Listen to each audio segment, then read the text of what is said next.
Está no ar o Semear MS para quem vive e ama o campo. No programa de hoje você confere reforço inédito para a agricultura familiar de Dourados. O Agroverde vai distribuir mais de 5.000 toneladas de adubo orgânico para fortalecer a produção com sustentabilidade.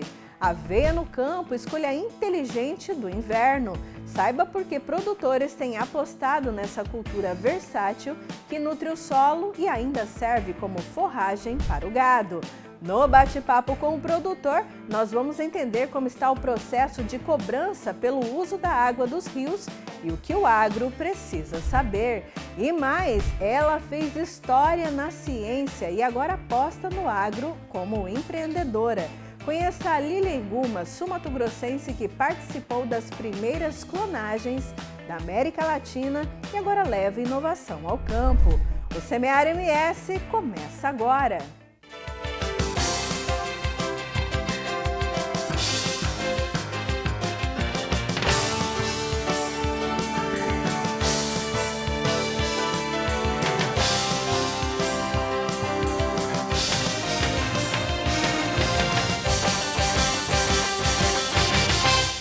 Nessa época do ano, muitos produtores têm apostado na aveia como aliada do solo e também da pecuária. A cultura é indicada para o plantio de inverno e pode ser usada como forragem ou planta de cobertura, ajudando aí a preparar o terreno para a próxima safra. Um campo verde de aveia. Mais de 10 variedades estão sendo testadas no Instituto MS Agro em Dourados. Os pesquisadores querem saber qual delas produz mais massa verde e forragem de acordo com o solo e o clima de Mato Grosso do Sul. Nós temos aqui uma avaliação de cultivares de aveia forrageiras. Essa espécie, ela conduzida em condições de sucessão com a cultura de verão, no nosso caso aqui especialmente a soja, em outras regiões, mais o sul do país, em sucessão ao milho, por exemplo, elas têm como objetivo produzir massa verde para cobertura de solo, visando uma melhor condição para o sistema plantio direto. A aveia ajuda a melhorar a estrutura do solo, recicla nutrientes e contribui para o controle de plantas daninhas nas culturas de verão. É uma espécie de grande capacidade de produção de raiz que vai propiciar a descompactação do solo, vai propiciar a reciclagem dos nutrientes. Elas controlam as plantas invasoras. A mesma lavoura que prepara o solo também pode servir de alimento para os animais. A aveia é uma boa forrageira de inverno, utilizada para pastejo, ensilagem ou fenação. Então nós temos o momento certo, no caso para a entrada do gado, né? Nós temos que fornecer para o gado na forma de pastejo quando ela tem uma altura mínima que vá fornecer um volume suficiente de forragem. Por outro lado, nós temos que ter cuidado para que essas plantas não sejam excessivamente pastejadas. Eu preciso deixar uma altura mínima aí de 10 centímetros não utilizada, porque eu não posso terminar com o crescimento apical da planta, ou seja, para ela ressurgir e produzir uma nova produção, nova forragem para o gado voltar a pastejar pela segunda, pela terceira vez. A cultura responde bem à fertilização, principalmente quando o objetivo é a produção de forragem. A adubação com nitrogênio, fósforo e potássio é recomendada conforme o nível de nutrientes no solo. Com nitrogênio nós vamos melhorar a produção de massa verde, de forragem. Mas nós temos que fazer essa adubação, chama-se adubação equilibrada. O plantio em Mato Grosso do Sul deve ser feito entre março e abril. Com boa orientação técnica e manejo adequado, a aveia é uma escolha inteligente para o produtor que quer melhorar o solo, reduzir custos e manter o gado bem alimentado durante o inverno. Então a gente costuma dizer que na produção de pastagem, isso é um vício do do pecuarista, que a pesquisa vem procurando corrigir, ela tem que ser tratada como uma lavoura. Uma lavoura de soja, uma lavoura de milho. Na soja e no milho, o que você leva para fora? Leva o grão. E aqui na forrageira, você leva a massa verde. E chegou aquela hora de ficar por dentro dos principais eventos do agro no Brasil. Pegue papel e caneta e anote tudo o que rola na nossa agenda rural.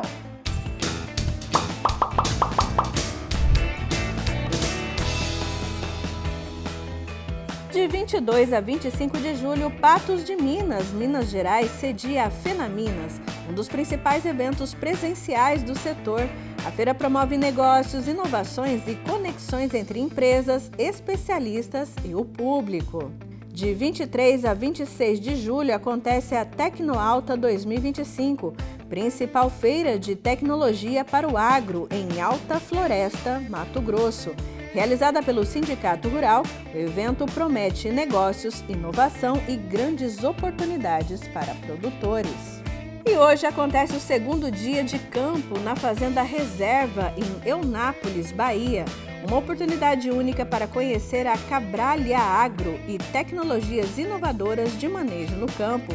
Participe e descubra um dos maiores empreendimentos agropecuários do sul da Bahia. No próximo bloco, você confere. Reforço inédito para a agricultura familiar de Dourados. O Agroverde vai distribuir mais de 5.000 toneladas de adubo orgânico para fortalecer a produção com sustentabilidade. E mais, conheça a Lilian Iguma, sul-mato-grossense que participou das primeiras clonagens da América Latina e agora leva inovação ao campo. O Semear MS volta já.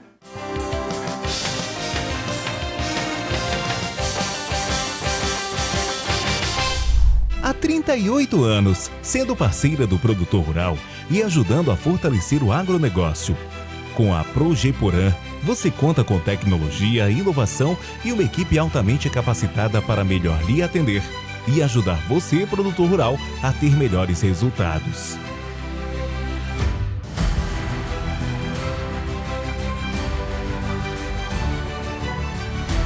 Progeporan, a sua parceira no campo e nos negócios.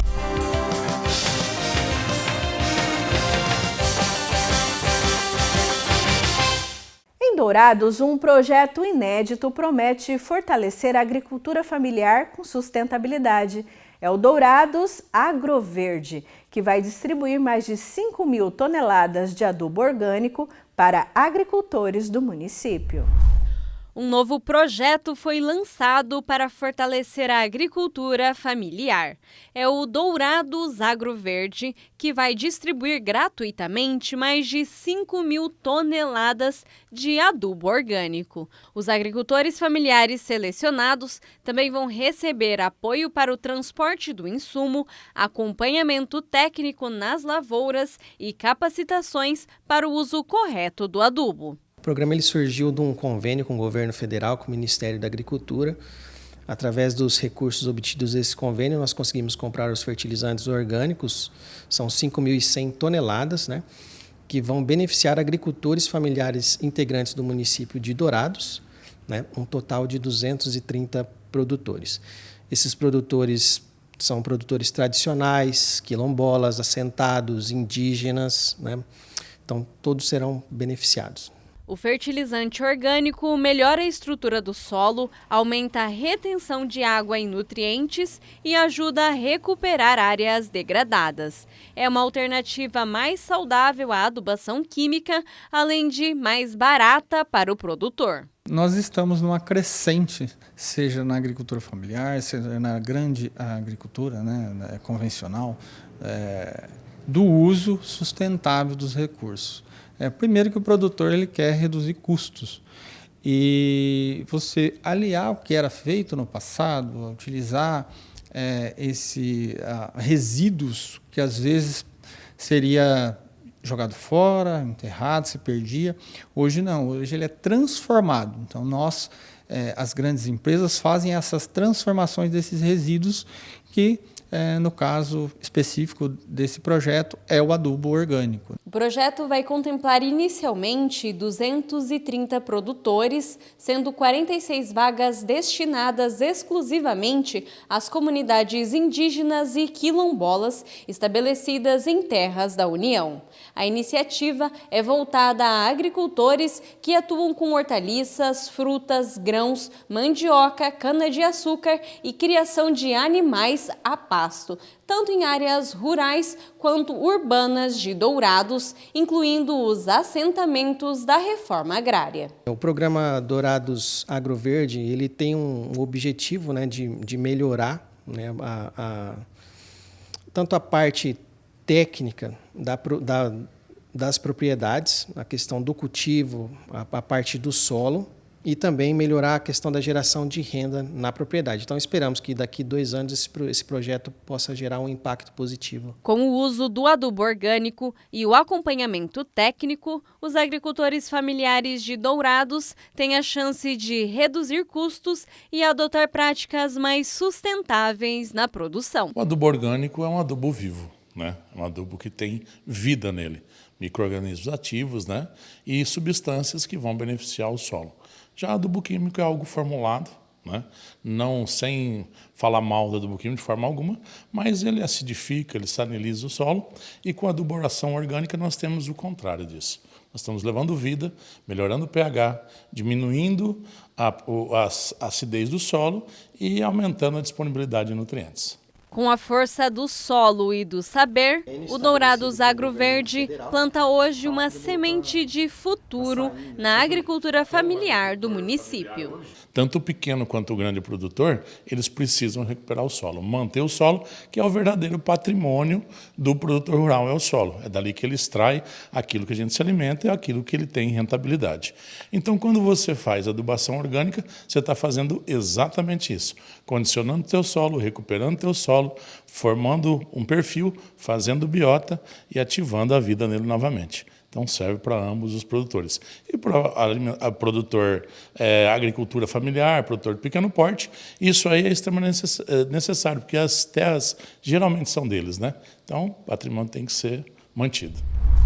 Ela é sul-mato-grossense de coração e tem feito história no agro brasileiro. Cientista, pesquisadora e empreendedora. Conheça agora no quadro Paixão pelo Agro a história de Lilian Iguma, que se especializou em clonagem animal e participou de feitos inéditos na América Latina.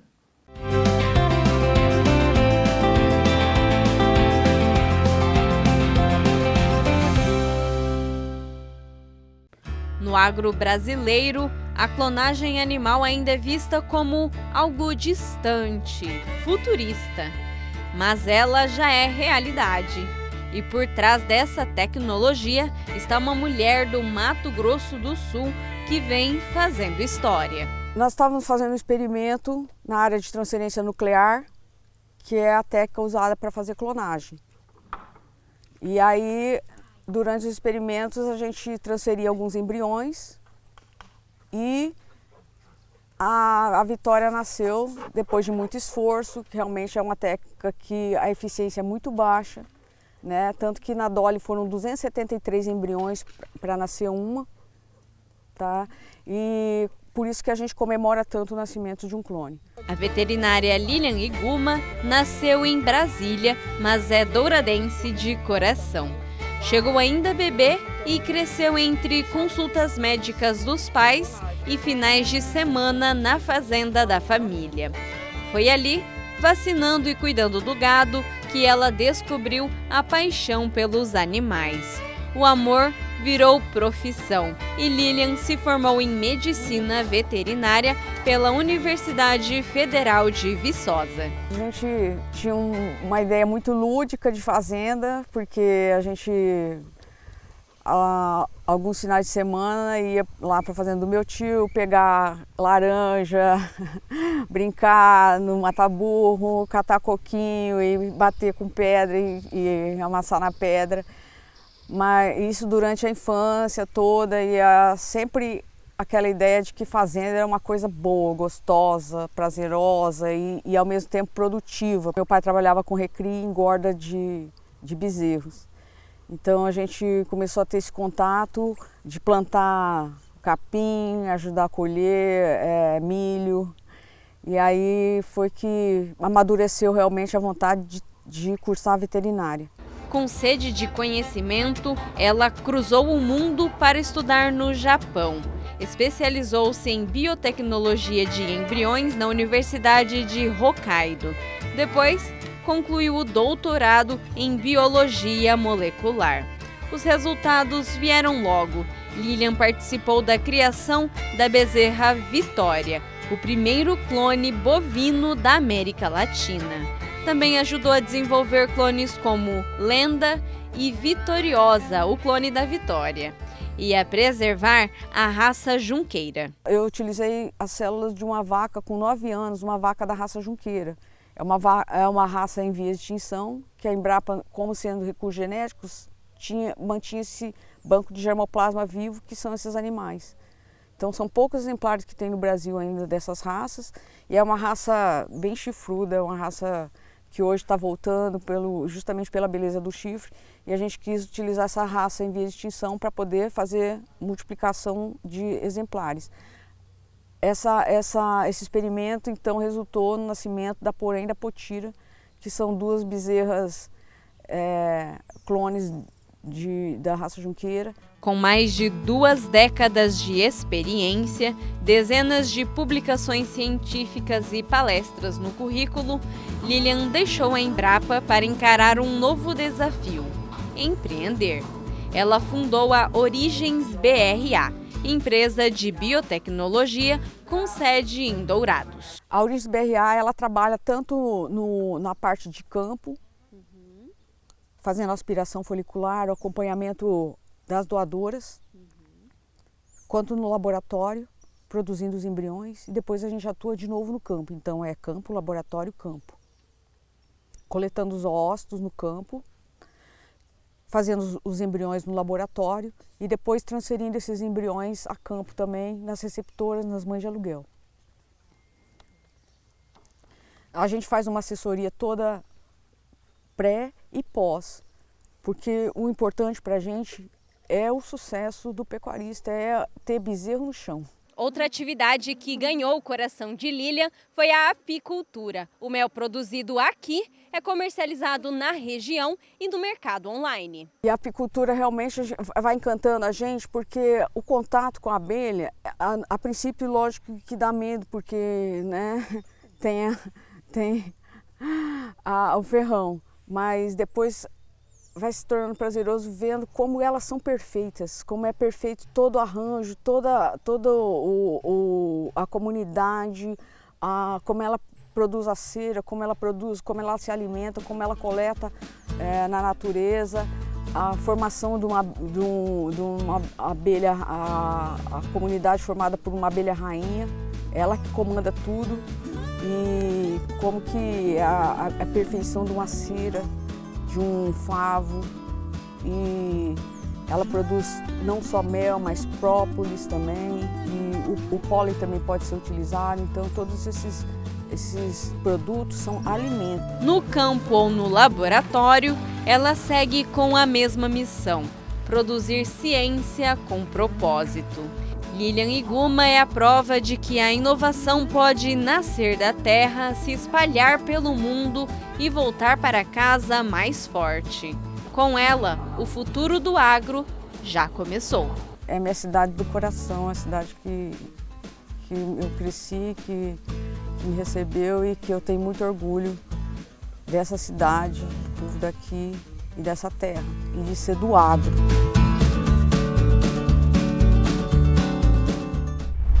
No próximo bloco tem bate-papo com o produtor. Nós vamos entender como está o processo de cobrança pelo uso da água dos rios e o que o agro precisa saber. Fique com a gente, o Semear MS volta já.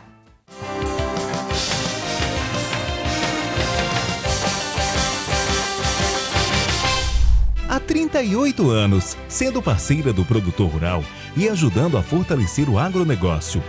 Com a Progeporã, você conta com tecnologia, inovação e uma equipe altamente capacitada para melhor lhe atender. e ajudar você, produtor rural, a ter melhores resultados.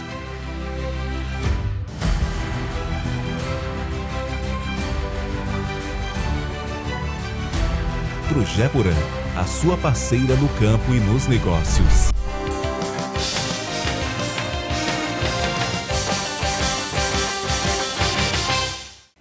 Olá, começa agora o bate-papo com o produtor e o tema de hoje é a cobrança pelo uso da água. O que o produtor rural precisa saber? E para falar desse tema, a gente convidou dois renomados especialistas para falar com a gente. O Leonardo Ramos, que é o presidente do Comitê da Bacia do Rio Iviema, e o Mário José Maffini, engenheiro agrônomo e também o presidente do Grupo Plantio na Palha.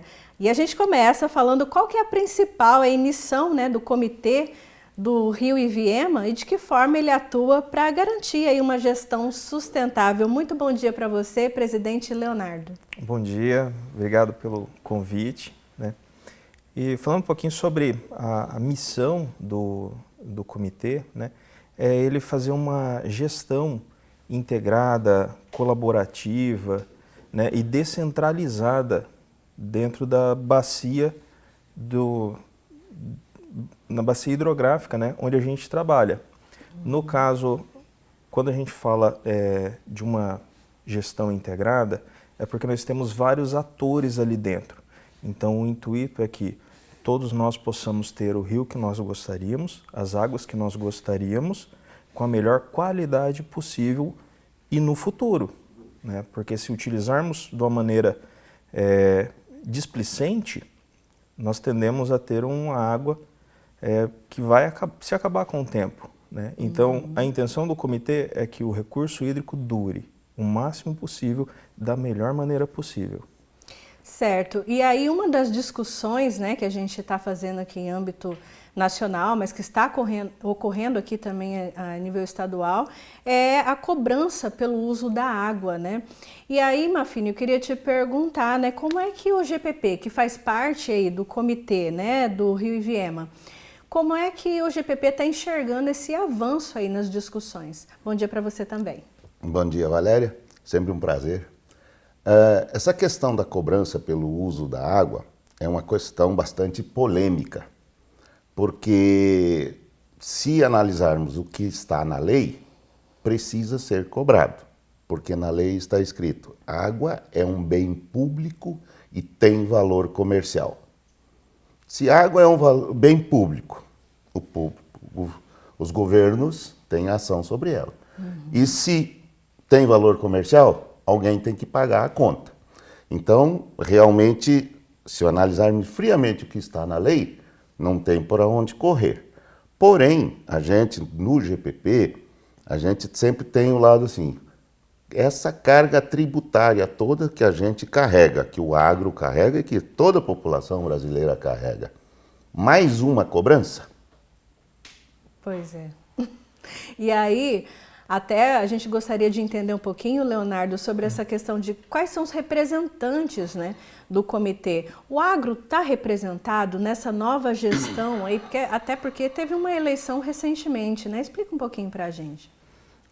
Essa parte ela é interessante porque as pessoas têm o costume de pensar que o comitê ele é algo atrelado ao governo. E na verdade ele não é. A intenção justamente do comitê é que ele seja descentralizado do governo. Por conta disso, nós temos três grandes atores. Um deles que é o poder público, que é onde a gente tem as três esferas, municipal, estadual e federal. O outro é a sociedade civil, onde nós temos ONGs, associações, entidades de ensino e pesquisa. E também temos os usuários, seja uma indústria, um produtor rural, saneamento básico, todos eles são usuários. E a forma de trabalho entre todos eles, para que isso tenha uma representatividade legal, é o equilíbrio.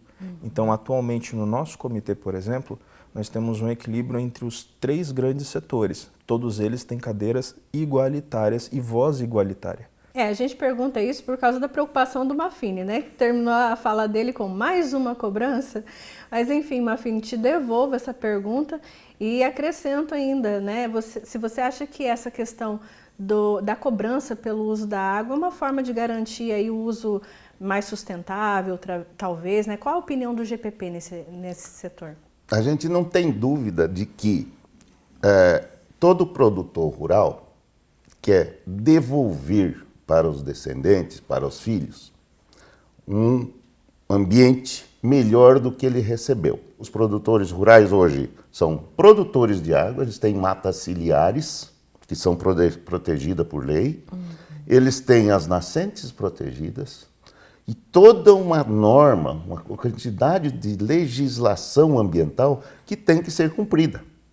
Então, nós não temos dúvida de que a proteção da qualidade de água e quantidade tem que ser feita. O que nós estamos, assim, um pouco reticentes é quanto a mais uma cobrança.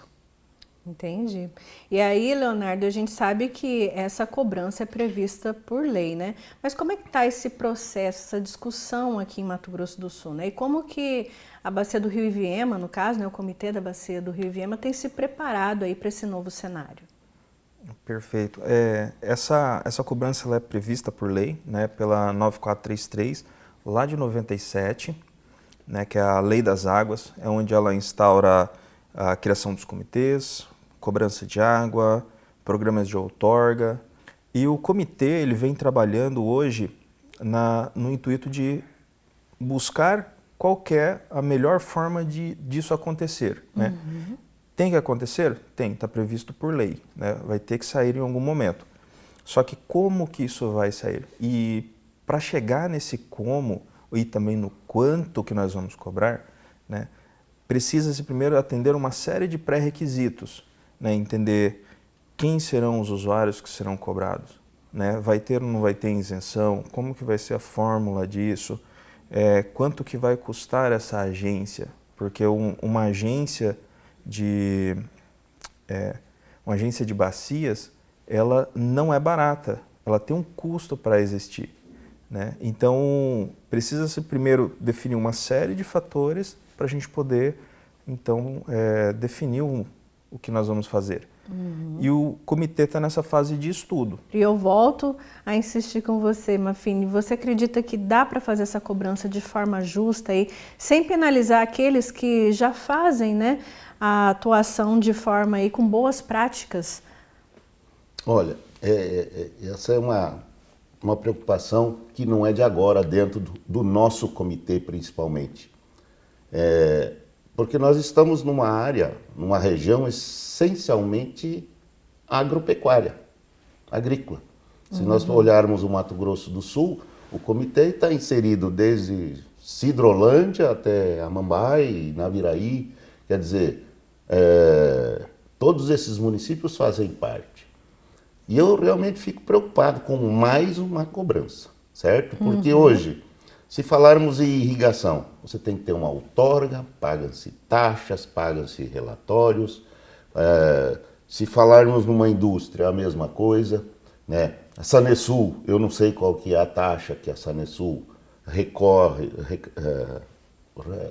recebe para repassar em termos de tributos, acredito que não seja muito, porque é um órgão estadual, né? Uma empresa estadual. Então, a verdade é o seguinte, essas taxas, se forem implementadas, e serão, não tem para onde correr, a gente reforça o que o nosso presidente fala. Quanto e como? Que nós temos que normatizar isso, sem dúvida nenhuma. Agora, essa questão do quanto e como é que fica muito, vamos dizer assim, tem que estar sempre muito presente nas discussões. E dos desafios também, Maffini, que você vive aí acompanhando, é que muitas vezes o produtor rural ele é visto aí como o grande vilão, né? Quando o assunto é conservação da água. Quando é que a gente muda? Como que a gente muda essa percepção, né? E coloca aí o produtor rural como protagonista aí de práticas, né? De boas práticas para a conservação da água? Eu fico sempre... A gente tem que ir na raiz do problema. Um ser humano sobrevive sem alimentos? Não tem como. Quem é que produz esses alimentos? São os produtores rurais. Quer dizer, então, vamos lá. Se o ser humano não sobrevive sem alimentação, a gente tem que respeitar quem produz esse alimento. E uma questão que eu sempre falo, se o quilo do arroz tiver R$1 mais caro na gôndola do supermercado, com certeza todo mundo vai ficar descontente. Então, a grande função hoje do agronegócio, do agro, é produzir alimentos bons e baratos, com qualidade e preservar o meio ambiente. Deixar um ambiente melhor para os nossos descendentes. Eu acho que essa é a grande missão do nosso produtor rural. E muitas vezes não é interpretado dessa forma, infelizmente. A gente já sabe aí que vai ter que cumprir a legislação, né? E quais os benefícios, Leonardo, que vocês destacam nessa cobrança aí pelo uso da água? Acredito que o maior deles, né, vai ser sobre a segurança hídrica. Né? Há um aumento na quantidade de demanda sobre o uso de água, né? Então, espera-se também, né, que com o aumento de demanda, né, todo mundo tenha água para poder utilizar e de qualidade. Né? Então, o instrumento de cobrança, ele vem para tentar auxiliar nisso, né? Através de práticas, manejos, para que garanta isso para o produtor, né? Garanta isso para a sociedade. Eu acredito que é o principal motivo. E, Mafini, você acredita que os produtores rurais, eles estão já bem informados sobre esse tema, sobre essa cobrança? Ainda falta chegar mais informações para o produtor rural? Falta ainda alguma coisa. E aí a gente tem eu até me orgulho disso, porque dentro do GPP, no Sindicato Rural de Dourados, na Associação dos Agrônomos, que o Leonardo faz parte e representa dentro do comitê, a gente tem levado essas informações. Para quê? Para o produtor não ser tomado de surpresa a hora que essa cobrança for implementada. Que é muito importante a participação. E quando a gente, quando a regra é clara, fica fácil de cumprir. Né? O problema é que quando as coisas acontecem meio, assim, vamos dizer assim, sem o conhecimento. E aí a coisa complica. Mas já existe aí, Leonardo, algum cronograma, né, de repente, de implantação desse sistema de cobrança, até para que os produtores rurais possam acompanhar? Olha, por hora, o que a gente tem é o prazo de 2025, né? Mas ainda não temos nenhuma data definida. Né? E eu acredito que talvez esse ano não saia nada ainda, porque está em fase de estudo, está em fase embrionária, vamos colocar assim. Né? Depois disso ainda vai para discussão, né? Vamos ter aí os 3 segmentos, cada um dando suas proposições, né? E depois tem que chegar no consenso. E ainda vamos ter construção de agência para depois a instalação de cobrança. Vai levar um tempo ainda para isso acontecer. Mafini, o que você diz aí para o produtor rural, né? Qual a sua mensagem para o produtor rural ou dicas, né, para que ele possa acompanhar todo esse processo aí de cobrança pelo uso da água e não seja aí pego de surpresa? É importante ele participar, né, das reuniões, né? O comitê ele tem reuniões itinerantes, né, na região, no estado, em diferentes municípios, e manter-se atualizado, né, através do pessoal dos agrônomos, do pessoal que dá assistência técnica, a ASTEC está bastante atuante nisso aí, o GPP, a EAGRAN, todos os órgãos envolvidos com o agro estão conscientes disso. E é importante a participação, eu acho que isso aí é fundamental. Né? Porque quando o produtor cala, quem cala consente. Então é importante a participação ativa nessas reuniões. Aqui com 2 grandes presidentes, né? O presidente Leonardo, muito obrigada por estar conosco aqui com esse tema aí que é tão importante para o produtor rural acompanhar. Eu que agradeço. E o presidente Maffini do GPP também, mais uma vez aqui conosco, dando aí uma aula, né? E sempre incentivando o produtor rural a participar dos grandes debates que acontecem aqui em Mato Grosso do Sul. Obrigado pela oportunidade, Valéria, e conta sempre com a gente. Tá aí, esse foi o bate-papo com o produtor dessa semana. E o Semear MS também vai ficando por aqui. A gente se vê no próximo programa. Até lá!